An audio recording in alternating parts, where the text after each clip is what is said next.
This is all monsters in Pillar Chase 2, as well as all the scrap killers. That's a lie. In this video, he doesn't talk about any of the scrap killers. The bottom of his torso, and small spider skulls on his shoulders. He only has spider skulls on his shoulders in his render. In no other circumstance in the game or in any other of his renders does he have spider skulls on his shoulders. This is a lie. His M1 lets him grab at nearby survivors and deal 4. He doesn't grab survivors, he just smacks them. To make things worse, Vapor doesn't have a chase theme. Instead, he just has a loud ambience, so there's a good chance you'll be caught off guard. You won't, he's loud as hell. And she's inspired by a stock Unity asset called Total Horror. She is extreme. This is partially true. She is inspired by that Unity asset, but she's also inspired by a game that Unity asset was used in. I'll throw the name of the game on screen. Not a strategy for going against her, as she's a pretty bad monster, along with Springtrap. Springtrap is one of the best monsters in the game. He's easily top 3 with how stupid he works. This is probably the worst monster to play against competitively while using voice chat. Why? I'm labeling it as a lot. There's much worse. There's like what's a good what's worse? Fogborn. Yeah, no, Fogborn's probably miserable because you can't hear the lightning. Yeah, no, this is a lie. Baldi is an evil school teacher who originates from the indie horror game Baldi's Basics in Education and Learning. This makes Baldi isn't evil. Null's evil, so when Null's possessing Baldi, he's evil, but Baldi isn't evil. him one of 3 monsters that originate from indie horror games, the other 2 being Springtrap and Inkfell. This is another lie. Back to back, man, like crazy. No? Whist is inspired by a Roblox game, so that's technically an indie game. What? You can argue Mario 85 is an indie game. So, no. This is wrong. This is just blatantly incorrect. You don't know what you're talking about. He's the about it. And he would lose to a gorilla, and he gets heated at video games despite being nowhere near rich enough to afford any with the low income he makes as a school teacher.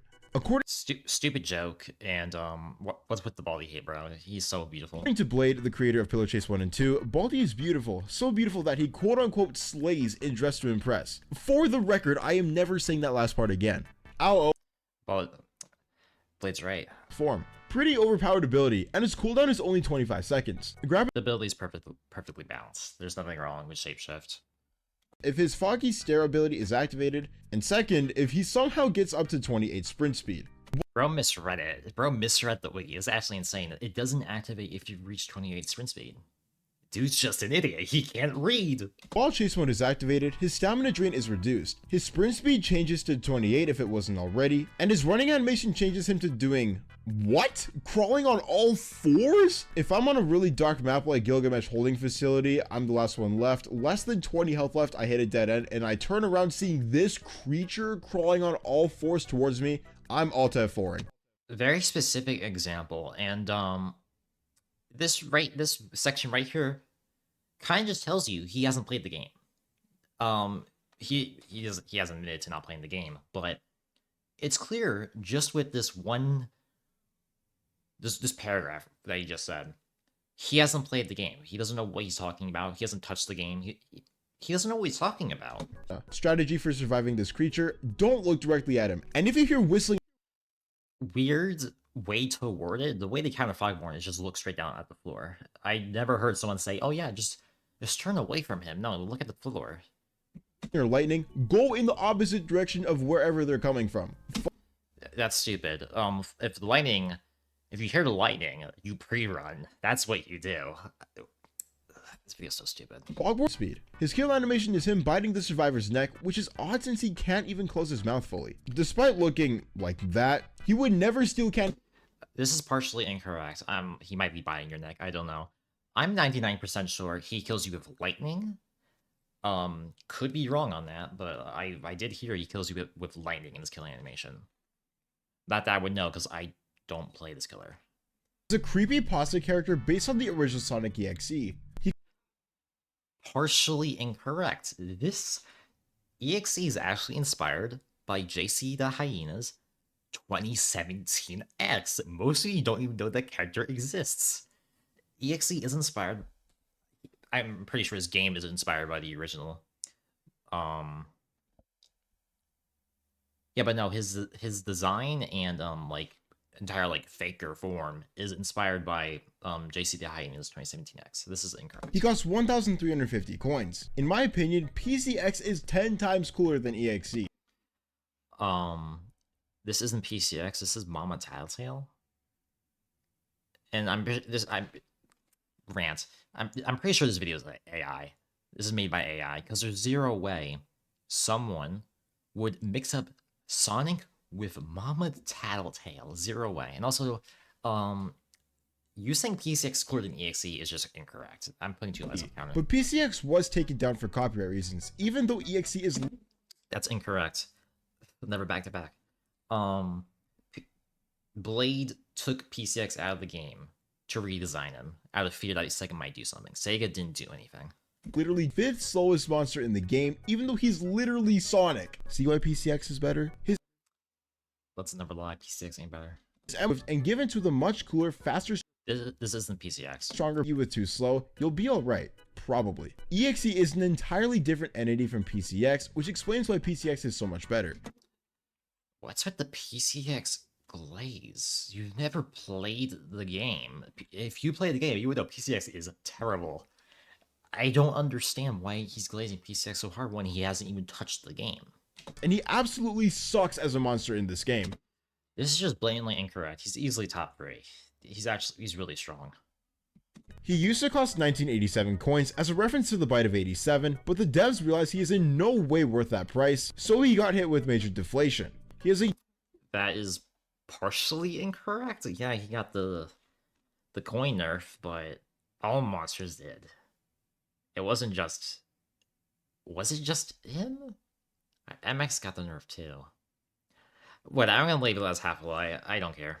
Dark pupils, pale yellow teeth. Those don't look yellow. Those teeth don't look yellow. A piece passive is Axe. He starts the round with it equipped and can put it down or pick it back up by interacting with it. He can remove... Kinda weird how he says put it down. You can't put down your axe. You can only throw it. Kinda weird. With his axe every distance. He doesn't have any insanely broken teleportation moves, so he should be fine. Let's see. This is a hot take. He has 2 movement abilities. You're saying, oh, he isn't that good because he doesn't have a teleportation move. It's just incorrect. He is very busted. He's definitely needs a nerf. He's ugly. Plus is his second passive. Shut up. When MX kills a survivor, all other survivors are highlighted for 5 seconds, and all of his cooldowns are reset. This is pretty overpowered until he realizes it's the only way... It isn't that overpowered, if we're being completely honest. Charging Demise is his first ability. MX does his best guess 1337 impression, and performs a I'm playing a lie on the counter just for that. You can shut up. shoulder charge in the direction he's facing. This is a joke. I know Pillar Chase 2 did it first. Please don't kill me. He can't stop charging until he hits a wall, kills a player, or until the charge runs out. Survivors unfortunate enough to be caught in his path will take 5 damage per tick and be dragged along with him. If he hits a wall, MX will be stunned for a couple of seconds. Pow Hop is his... Alright, he failed to mention you can turn it now, which just kind of shows he hasn't played the game. It just shows he hasn't played the game because he can turn it. Last ability, and it is stupidly broken. He performs a flying jump through the air with a lot of freedom as to where he can land. Before he lands, a prompt will appear on the survivor's screen telling them to jump now. Don't know why the game is backseating. Let the survivor find out for themselves. That's a stupid suggestion. Never cook. If MX lands directly on a survivor, they just die. There's no health taken away or debuff. Nah, they just instantly die. Alright, he fails to mention that you know, if you actually you know, do the prompts, if you jump, it cancels it. It only happens if you fumble. If you're an idiot, you don't time it correctly, and MX lands perfectly on top of you, he gets the insta-kill. It's not busted. It's very situational. But that's what happens when the Mario version of the Hulk jumps on you. The survivor dies so fast that Bloodlust doesn't even get activated, and the cooldown is only 10 seconds. As for a strategy, I feel like I shouldn't have to... He fails to mention you can... he hasn't played the game. He hasn't played the MX rework. And now his jump goes to where your mouse cursor is pointing, which is like pretty damn important. To explain why running in a straight line from a literal tank shoulder charging at you is a bad idea. Using a parry stance... Dude's just yapping. Yeah, no, the way you counter MX is to make tight turns and down very compact hallways. That's how you counter MX. Not like you would know because he hasn't played the game. This is a good way to counter MX, but if you suck at parrying and miss, his M1 will instantly kill you. So do some practice runs in Deep Woken first. No one's running parry.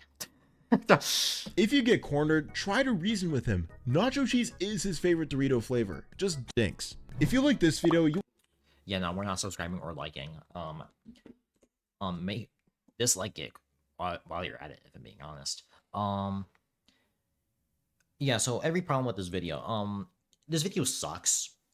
Like, this video is just so much misinformation, so many lies, and he doesn't care.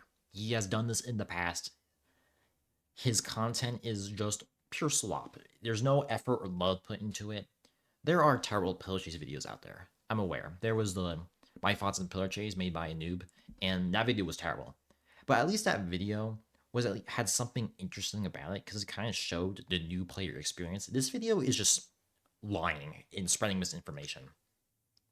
And he doesn't care. He doesn't care about the quality of the video or the fact checking or what he doesn't care about what he's saying. He doesn't care.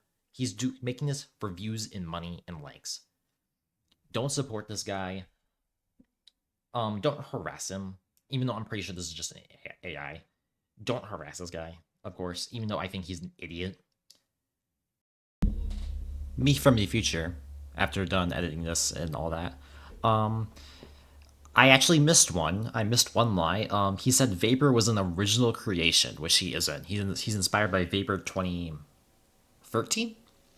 2014? I don't know. It was one of the two. So the total lies is 29. That's a lot. That is a lot of lies. And even though some people might say he's not intentionally lying, he knew he got info wrong. He knew. There's zero way he didn't know he got info wrong. Because there's stuff that is so simple to look at, like the Vapor. You can see in the gameplay of Pillar Chase, he doesn't have spider skulls on his shoulders, and yet he says he has them anyway, when he doesn't. It's so lazy. You can sit there, and I agree, maybe I was being a little bit harsh, but no, he's an idiot for even posting this and thinking people would like this video, when it's not. This is meant to be a video about talking about the characters, and he gets so much wrong. If he got one or two things wrong, I wouldn't care, but almost 30 things is ridiculous. It's more 25 because I slapped in some PCX ones in there, even though he is wrong. That's ridiculous, though. He shouldn't have posted this. If he wanted to make a video like this, and he cared, he would have asked someone for help. Asked someone who has played the game and knows what they're doing. That's the end of this video. I don't post much. Bye-bye. Have a great day and a great life.